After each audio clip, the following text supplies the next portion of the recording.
রাজ্যের দ্বিতীয় পর্যায়ে লোকসভা নির্বাচনের প্রচার অভিযান শেষ হওয়ার আগের দিনে আজ বিভিন্ন রাজনৈতিক দলের ব্যাপক প্রচার অভিযান। শিলচরে বিজেপি নেতা সর্বানন্দ সোনোয়াল, কংগ্রেস নেতা গৌরব গগৈ এবং তৃণমূল কংগ্রেসের দুই নেত্রী সায়নী ঘোষ ও সাগরিকা ঘোষের নির্বাচনী প্রচারে অংশগ্রহণ। 2024-25 শিক্ষাবর্ষে উচ্চ মাধ্যমিক প্রথম বর্ষের ছাত্রছাত্রীদের ভর্তির জন্য উচ্চতর মাধ্যমিক শিক্ষা পরিষদ দর্পণ পোর্টালের আজ সূচনা এবং আসাম লোকসেবা আয়োগের পরীক্ষা কেলেঙ্কারির মামলা সম্পর্কে বিশেষ তদন্তকারী দলের গুয়াহাটি হাইকোর্টে তদন্তের প্রতিবেদন দাখিল। এবারে বিস্তারিত খবর। লোকসভা নির্বাচনের দ্বিতীয় পর্যায়ে রাজ্যের 5টি আসনে আগামী শুক্রবার অনুষ্ঠেয় ভোট গ্রহণের জন্য প্রচার অভিযানের আর মাত্র একদিন বাকি থাকা অবস্থায় এই নির্বাচন কেন্দ্রগুলিতে প্রচার অভিযান তুঙ্গে উঠেছে। এই পর্যায়ে বরাক উপত্যকার 2টি আসন শিলচর ও করিমগঞ্জ সহ নওগাঁও, দরং, উদালগুড়ি এবং ডিফু লোকসভা আসনে ভোট গ্রহণ করা হবে। আগামীকাল প্রচার অভিযানের শেষ দিন হওয়ার পরিপ্রেক্ষিতে আজ সবকটি রাজনৈতিক দলের প্রার্থী ও নির্দল প্রার্থীরা নিজেদের সমর্থনে জোরদার প্রচার চালান। শিলচর লোকসভা আসনের বিজেপি প্রার্থী রাজ্যের বর্তমান মন্ত্রী পরিমল শুক্লবৈদ্যের হয়ে নির্বাচনী প্রচারে অংশ নিতে আজ রাজ্যের প্রাক্তন মুখ্যমন্ত্রী ও বর্তমান কেন্দ্রীয় মন্ত্রী সর্বানন্দ সোনোয়াল শিলচরে এক সাংবাদিক সম্মেলনে অংশগ্রহণ করেন। শিলচরে দলীয় কার্যালয়ে আয়োজিত এই সম্মেলনে তিনি সাংবাদিকদের কাছে শিলচর তথা বরাক উপত্যকার উন্নয়নে বিজেপি নেতৃত্বাধীন কেন্দ্রীয় ও রাজ্য সরকারের রূপায়ণ করা বিভিন্ন প্রকল্পের বিষয়ে উল্লেখ করেন। রাজ্যে বিগত কংগ্রেস সরকারের আমলে বরাক উপত্যকার বিশেষ কোনো উন্নয়ন হয়নি বলে অভিযোগ করে শ্রী সোনোয়াল রাজ্য তথা দেশের সার্বিক উন্নয়নে নতুন প্রজন্মকে বেশি সংখ্যায় ভোটদানের আহ্বান জানান। আজ সন্ধ্যায় দলীয় সভায় অংশগ্রহণ করে তিনি করিমগঞ্জ যাবেন এবং আগামীকাল করিমগঞ্জে দলীয় প্রার্থী কৃপানাথ মালহার হয়ে নির্বাচনী প্রচারে অংশ নেবেন। এদিকে কংগ্রেসের সাংসদ ও প্রথম সারির নেতা গৌরব গগৈ আজ শিলচরে দলীয় প্রার্থী সূর্যকান্ত সরকারের হয়ে নির্বাচনী প্রচার চালিয়েছেন। তিনি আজ বিকেলে শিলচরের জেলা কংগ্রেস ভবন থেকে এক নির্বাচনী পদযাত্রায় অংশগ্রহণ করেন। এই পদযাত্রা শহরের প্রধান প্রধান সড়কগুলি পরিক্রমা করে পরে রাঙ্গেরখাড়ির নেতাজি মূর্তির সামনে গিয়ে শেষ হয়। এছাড়া পশ্চিমবঙ্গ থেকে তৃণমূল কংগ্রেসের দুই নেত্রী অভিনেত্রী সায়নী ঘোষ ও সাংবাদিক সাগরিকা ঘোষ আজ শিলচরে দলীয় প্রার্থীর হয়ে নির্বাচনী প্রচার চালাচ্ছেন। অন্যদিকে শিলচর আসনে সিআইসি দলের প্রার্থী প্রভাষ চন্দ্র সরকারকে নিয়ে দলীয় কর্মী সমর্থকরা আজ শিলচরে ক্ষুদিরাম মূর্তির পাদদেশ থেকে অম্বিকাপট্টি পয়েন্ট পর্যন্ত একটি মিছিল করে প্রচার চালান। এছাড়াও আজ ভাগাবাজার, কাটিগড়া, চৌরঙ্গি, তরণীপুর, শালগঙ্গা ও মধুরাপুল বাজারে এদের উদ্যোগে পথসভার আয়োজন করা হয়। এই পথসভাগুলিতে সিআই নেতারা বর্তমান প্রধান দুটি রাজনৈতিক দল কংগ্রেস ও বিজেপির নীতির কঠোর সমালোচনা করেছেন। এদিকে করিমগঞ্জ লোকসভা আসনের প্রার্থীদের প্রচার অভিযানও তুঙ্গে উঠেছে। আগামীকাল বিকেল 5টায় প্রচার অভিযান শেষ হওয়ার প্রাক্কালে রাজনৈতিক দলগুলির তৎপরতা জোরদার হয়েছে। গতকাল হাইলাকান্দির আলগাপুর বাজারে এআইইউডিএফ দলের প্রধান বদরুদ্দিন আজমল করিমগঞ্জ আসনের দলীয় প্রার্থী শাহাবুল ইসলাম চৌধুরীর হয়ে নির্বাচনী জনসভা করেন। অন্যদিকে করিমগঞ্জের বিজেপি প্রার্থী কৃপানাথ মালহার হয়ে রাজ্যের মন্ত্রী জয়ন্ত মল্ল বড়ুয়া গতকাল হাইলাকান্দি জেলার লালা শহরে রোড শোয়ে অংশগ্রহণ করেন। লালা শহরের হাসপাতাল রোড থেকে আরম্ভ হয়ে এই পদযাত্রা পুরনো সার্কেল অফিসের সামনে এসে শেষ হয়। এছাড়াও অন্যান্য প্রার্থীরাও ঘরে ঘরে গিয়ে প্রচার, পথসভা, মাইক যুগে প্রচার ইত্যাদির মাধ্যমে ভোটারদের নিজেদের প্রতি আকৃষ্ট করার প্রয়াস করছেন। এদিকে দ্বিতীয় পর্যায়ে রাজ্যের অন্য 3টি লোকসভা আসনে অনুষ্ঠেয় নির্বাচনের জন্য প্রচার অভিযান তীব্রতর হয়ে উঠেছে। নওগাঁও আসনের বিজেপি প্রার্থী সুরেশ বরার হয়ে প্রচারে আজ অংশ নিয়েছেন রাজ্যের মুখ্যমন্ত্রী ও প্রবীণ বিজেপি নেতা ডক্টর হিমন্ত বিশ্ব শর্মা। নওগাঁও জেলার জুরিয়াতে অনুষ্ঠিত এক নির্বাচনী সভায় ভাষণ প্রসঙ্গে ডক্টর শর্মা সাধারণ মানুষের সমস্যার কথা উপলব্ধি করে প্রধানমন্ত্রী নরেন্দ্র মোদীর নেতৃত্বাধীন এনডিএ সরকার তাদের প্রাপ্য সুবিধা প্রদান করছেন বলে মন্তব্য করেছেন।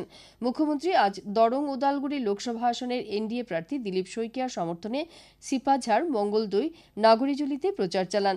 এদিকে আসাম বিধানসভার অধ্যক্ষ বিশ্বজিৎ দৈমারি ও বিটিআর প্রধান প্রমোদ বড় আজ উদালগুড়ি জেলার শিমুলগুড়িতে দরং উদালগুড়ি আসনের বিপিএফ প্রার্থীর হয়ে প্রচার চালান। এছাড়া কংগ্রেস এবং আম আদমি পার্টির নেতারাও আজ দলীয় প্রার্থীদের হয়ে নির্বাচনী প্রচারে অংশ নিয়েছেন। আসামের দ্বিতীয় পর্যায়ে নির্বাচনের জন্য প্রচার অভিযান আগামীকাল শেষ হওয়ার পরিপ্রেক্ষিতে রাজ্যের মুখ্য নির্বাচনী কার্যালয় থেকে জারি করা এক বিবৃতিতে ভোট গ্রহণের 48 ঘণ্টা আগে প্রার্থীদের নির্বাচনী প্রচার শেষ করার নির্দেশ দেওয়া হয়েছে। সে অনুসারে আগামীকাল বিকেল 5টায় প্রার্থীদের নির্বাচনী প্রচার শেষ হবে। আগামীকাল বিকেল 5টার পর কেউই নির্বাচনী প্রচার সম্পর্কিত সভা, সভা, শোভাযাত্রা ইত্যাদি আয়োজন করতে পারবে না। এছাড়া টেলিভিশন, সিনেমাটোগ্রাফ বা অন্য কোনো মাধ্যমেও নির্বাচনী প্রচার চালানোর ক্ষেত্রে নিষেধাজ্ঞা জারি করা হয়েছে। এই সময়ে কোনো ধরনের সাংস্কৃতিক অনুষ্ঠান, নাট্যানুষ্ঠান বা যে কোনো ধরনের মনোরঞ্জনমূলক অনুষ্ঠান আয়োজন করে নির্বাচন সম্পর্কিত প্রচারের দ্বারা জনসাধারণকে প্রভাবিত করার প্রয়াস করা যাবে না বলেও এই বিবৃতিতে জানানো হয়েছে। দ্বিতীয় পর্যায়ের লোকসভা নির্বাচন অবাধ ও সুষ্ঠুভাবে পরিচালনার জন্য নির্বাচন কমিশন বিশেষ তৎপরতা গ্রহণ করেছে। এ অনুসারে প্রতিটি ভোটগ্রহণ কেন্দ্রে ভোটদাতাদের জন্য যাবতীয় ব্যবস্থা গ্রহণ করা হয়েছে। নির্বাচনে স্পর্শকাতর ভোট কেন্দ্রগুলিতে ওয়েবকাস্টিংয়ের ব্যবস্থা ছাড়াও সিএপিএফ বাহিনী মোতায়েন করা হয়েছে। এছাড়া ইভিএম সমূহ আনা নেওয়া করার বাহনগুলিতে জিপিএস লাগানো থাকবে। অরুণাচল প্রদেশের 4টি বিধানসভা আসনের 8টি ভোটগ্রহণ কেন্দ্রে আগামীকাল বিধানসভা ও লোকসভা নির্বাচনের ভোটগ্রহণ করা হবে। উল্লেখ্য, এই ভোটগ্রহণ কেন্দ্রগুলিতে গত 19শে এপ্রিল বিধানসভা ও লোকসভা নির্বাচনের ভোটগ্রহণ অনুষ্ঠিত হলেও নির্বাচন কমিশন পুনরায় ভোটগ্রহণের নির্দেশ দিয়েছে। রামিং ও নিয়াপিন বিধানসভা আসনের 1টি করে ভোটগ্রহণ কেন্দ্র, রুমগং আসনের 2টি এবং নাস বিধানসভা আসনের 4টি কেন্দ্রে পুনরায় ভোটগ্রহণ অনুষ্ঠিত হবে। সকাল 6টা থেকে দুপুর 2টো পর্যন্ত ভোটগ্রহণের সময় ধার্য করা হয়েছে। প্রধানমন্ত্রী নরেন্দ্র মোদী হনুমান জয়ন্তী উপলক্ষে দেশবাসীকে শুভেচ্ছা জানিয়েছেন। শ্রী মোদী সামাজিক মাধ্যমে ভগবান হনুমানকে স্মরণ করে বলেছেন যে সব রাম ভক্তদের জন্য পবনপুত্রের নিষ্ঠা সর্বদা অনুপ্রেরণার উৎস হয়ে থাকবে। সেই সঙ্গে ভগবান হনুমানের আশীর্বাদে বিকশিত ভারতের সংকল্পে নতুন মাত্রা প্রদান করবে বলে তিনি আশা প্রকাশ করেন। আকাশবাণীর শিলচর কেন্দ্রের আঞ্চলিক সংবাদ এখন থেকে আমাদের ইউটিউব চ্যানেল এআইআর নিউজ শিলচরের মাধ্যমেও শোনা যাচ্ছে। এছাড়া আমাদের Facebook page all India radio news শিলচরের মাধ্যমেও এই সংবাদ শোনা যাবে। খবর শুনছেন আকাশবাণী শিলচর কেন্দ্র থেকে। আসাম লোকসেবা আয়োগের পরীক্ষা কেলেঙ্কারির মামলা সম্পর্কে বিশেষ তদন্তকারী দল গুয়াহাটি হাইকোর্টে বন্ধ খামের মধ্যে তদন্তের অগ্রগতির প্রতিবেদন দাখিল করেছে। উল্লেখ্য, কমিশনের পরীক্ষায় অনিয়ম করে উত্তীর্ণ হয়ে একাংশ আধিকারিক চাকুরি লাভ করার বিষয় সম্পর্কে বিশেষ তদন্তকারী দল তদন্ত চালিয়ে আসছে। বিষয়টি সম্পর্কে তদন্ত করে দলটি বেশ কয়েকজন ব্যক্তিকে গ্রেপ্তার করা সহ কয়েকজনকে জেরা করেছিল। এরপর দলটি হাইকোর্টে তদন্তের অগ্রগতির প্রতিবেদন দাখিল করে। 2024-25 বর্ষে উচ্চতর মাধ্যমিক প্রথম বর্ষে নাম ভর্তির জন্য আসাম উচ্চতর মাধ্যমিক পরিষদের দর্পণ পোর্টাল আজ থেকে চালু করা হয়েছে। এ সম্পর্কে শিক্ষা পরিষদের জারি করা নির্দেশ অনুসারে ছাত্রছাত্রীরা বিভিন্ন শিক্ষা প্রতিষ্ঠানে নাম ভর্তির জন্য www.dorponahsconline.in অথবা www.ahsc.assam.gov.in এর মাধ্যমে আজ থেকে 2রা মে পর্যন্ত অনলাইনে আবেদন করতে পারবে। আবেদনের পর সংশ্লিষ্ট শিক্ষা প্রতিষ্ঠান 3রা মে থেকে 4ঠা মের মধ্যে ছাত্রছাত্রীর মেরিট লিস্ট ও ওয়েটিং লিস্ট প্রস্তুত করবে। 6 থেকে 8 মের মধ্যে ছাত্রছাত্রীদের শিক্ষা প্রতিষ্ঠানগুলিতে নাম ভর্তি করতে হবে।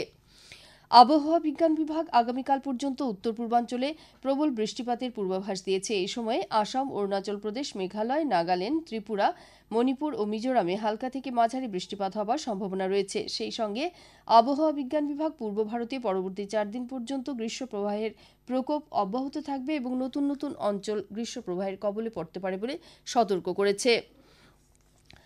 কাছাড়ের জেলা ম্যাজিস্ট্রেট রোহন কুমার ঝা নির্বাচনে প্রতিদ্বন্দ্বিতাকারী বিভিন্ন রাজনৈতিক দল প্রার্থীরা সংশ্লিষ্ট ভোট কেন্দ্র থেকে 200 মিটারের মধ্যে বুথ স্থাপন অথবা ভোটের আগে এবং ভোটের দিন মোটরবাইক ইত্যাদির মতো 2 চাকার বাহন ব্যবহার, নির্বাচন কমিশনের স্থায়ী নির্দেশের পরিপন্থী কাজকর্ম, ভীতি প্রদর্শন ইত্যাদি রোধে কাছাড় জেলা ভারতীয় ফৌজদারি কার্যবিধির অধীনে বেশ কিছু নিষেধাজ্ঞা জারি করেছেন। এই নিষেধাজ্ঞায় বলা হয়েছে যে কোনো ভোট কেন্দ্র থেকে 200 মিটারের মধ্যে কোনো বুথ স্থাপন করা যাবে না। প্রার্থীর নাম, তার দল এবং তাকে বরাদ্দ করা নির্বাচনী প্রতীক এই জাতীয় প্রতিটি বুথে প্রদর্শনের জন্য শুধুমাত্র একটি ব্যানারের অনুমতি দেওয়া হবে। তবে শর্ত থাকবে যে এই ধরনের ব্যানার দৈর্ঘ্য এবং প্রস্থে 3 ফুট বাই 4 বাই 2 ফুটের বেশি হবে না। এই নিষেধাজ্ঞা লঙ্ঘন করে যে কোনো ব্যানার, পোস্টার, পতাকা, প্রতীক বা অন্য কোনো প্রচার সামগ্রী স্থাপন করা হলে তা আইনশৃঙ্খলা রক্ষাকারী কর্তৃপক্ষ কর্তৃক অপসারণ করা হবে। কোনো অবস্থাতেই এ ধরনের বুথে কোনো ভিড় জমাতে দেওয়া হবে না অথবা ভোট কেন্দ্রে ভোট দিয়েছেন এমন কোনো ব্যক্তিকে তারা ভোটাধিকার প্রয়োগ করার পর বুথে আসতে দেওয়া হবে না। রাজ্যে দ্বিতীয় ও তৃতীয় পর্যায়ে অনুষ্ঠিত নির্বাচনের প্রতি লক্ষ্য রেখে জেলা প্রশাসন ও পুলিশ প্রশাসন সমূহ ভোটদাতাদের মধ্যে সচেতনতা সৃষ্টির জন্য ব্যবস্থা গ্রহণ করা সহ নির্বাচনী আচরণবিধি লঙ্ঘনের ঘটনা রোধে পদক্ষেপ গ্রহণ করেছে। আজ বিকেলে করিমগঞ্জ জেলা আয়ুক্তের কার্যালয় সভাকক্ষে নির্বাচনী প্রস্তুতি সম্পর্কে এক সাংবাদিক সম্মেলন অনুষ্ঠিত হয়। এই সাংবাদিক সম্মেলনে জেলা আয়ুক্ত মৃদুল যাদব, পুলিশ সুপার পার্থপ্রতিম দাস সহ বেশ কয়েকজন শীর্ষ আধিকারিক উপস্থিত ছিলেন। করিমগঞ্জ লোকসভা আসনের চূড়ান্ত প্রস্তুতি নিয়ে জেলা নির্বাচনী আধিকারিক জানান যে করিমগঞ্জ জেলার মোট 4টি বিধানসভা আসনে মোট ভোটারের সংখ্যা 9,35,813। এর মধ্যে পুরুষ ভোটার 4,75,303 জন এবং মহিলা ভোটার 4,60,499 জন। তৃতীয় লিঙ্গের ভোটার রয়েছেন 11 জন। 85 বছর এবং এর চেয়ে অধিক বয়সের ভোটার 89 জন। দিব্যাঙ্গ ভোটারের সংখ্যা 43 জন। জেলা নির্বাচন আধিকারিক আরও জানান যে জেলায় মোট ভোট গ্রহণ কেন্দ্র রয়েছে 1058টি। এর মধ্যে মহিলা ভোটকর্মী পরিচালিত ভোট কেন্দ্র রয়েছে 29টি। মডেল ভোট গ্রহণ কেন্দ্র 11টি। 581টি ভোট গ্রহণ কেন্দ্রে ওয়েবকাস্টিং রয়েছে। স্পর্শকাতর ভোট কেন্দ্র 94টি। জেলার 4টি বিধানসভা নির্বাচন এলাকার মধ্যে উত্তর করিমগঞ্জে 301টি, দক্ষিণ করিমগঞ্জে 312টি, পাথারকান্দিতে 198টি এবং রামকৃষ্ণনগরে 247টি ভোট কেন্দ্র রয়েছে। ভোট গ্রহণের কাজে তদারকির জন্য 15 জন জোনাল অফিসার নিযুক্ত করা হয়েছে। এছাড়া প্রতিটি বিধানসভা কেন্দ্র এলাকায় একজন করে ম্যাজিস্ট্রেট থাকবেন। করিমগঞ্জ লোকসভা আসনের স্বচ্ছ ও অবাধ নির্বাচন অনুষ্ঠিত করার স্বার্থে করিমগঞ্জ জেলা নির্বাচনী আচরণবিধি কোষ এক নির্দেশ জারি করেছে। নির্দেশ অনুসারে আগামীকাল সন্ধ্যে 5টা থেকে জেলায় সব রাজনৈতিক প্রচার নিষিদ্ধ করা হয়েছে। এতে বলা হয়েছে যে আগামীকাল সন্ধ্যে 5টার পর সব ধরনের রাজনৈতিক সমাবেশ, সভা, শোভাযাত্রা, স্লোগান, যানবাহনে মাইক্রোফোন ব্যবহার করে রাজনৈতিক প্রচার ইত্যাদি নিষিদ্ধ করা হয়েছে। করিমগঞ্জ জেলা আয়ুক্ত লোকসভা নির্বাচনে ভোটকর্মীদের যানবাহন সুষ্ঠুভাবে চলাচলের জন্য আগামীকাল থেকে আগামী শনিবার পর্যন্ত করিমগঞ্জ শহরের এওসি পয়েন্ট থেকে জেলা আয়ুক্তের কার্যালয় পর্যন্ত সড়ক দিয়ে সব ধরনের ই-রিকশা, ই-অটো এবং পেট্রোল অটো চলাচল সম্পূর্ণভাবে বন্ধ রাখার নির্দেশ দিয়েছেন। শেষ করার আগে বিশেষ খবর আবার পড়ছি। রাজ্যের দ্বিতীয় পর্যায়ে লোকসভা নির্বাচনের প্রচার অভিযান শেষ হওয়ার আগের দিনে আজ বিভিন্ন রাজনৈতিক দলের ব্যাপক প্রচার অভিযান। শিলচরে বিজেপি নেতা সর্বানন্দ সোনোয়াল, কংগ্রেস নেতা গৌরব গগৈ এবং তৃণমূল কংগ্রেসের দুই নেত্রী সায়নী ঘোষ ও সাগরিকা ঘোষের নির্বাচনী প্রচারে অংশগ্রহণ। 2024-25 শিক্ষাবর্ষে উচ্চ মাধ্যমিক প্রথম বর্ষের ছাত্রছাত্রীদের ভর্তির জন্য উচ্চতর মাধ্যমিক শিক্ষা পরিষদ দর্পণ পোর্টালের আজ সূচনা এবং আসাম লোকসেবা আয়োগের পরীক্ষা কেলেঙ্কারির মামলা সম্পর্কে বিশেষ তদন্তকারী দলের গুয়াহাটি হাইকোর্টে তদন্তের প্রতিবেদন দাখিল। আঞ্চলিক সংবাদ শেষ হল। পরবর্তী সংবাদ আগামীকাল সকাল 7:35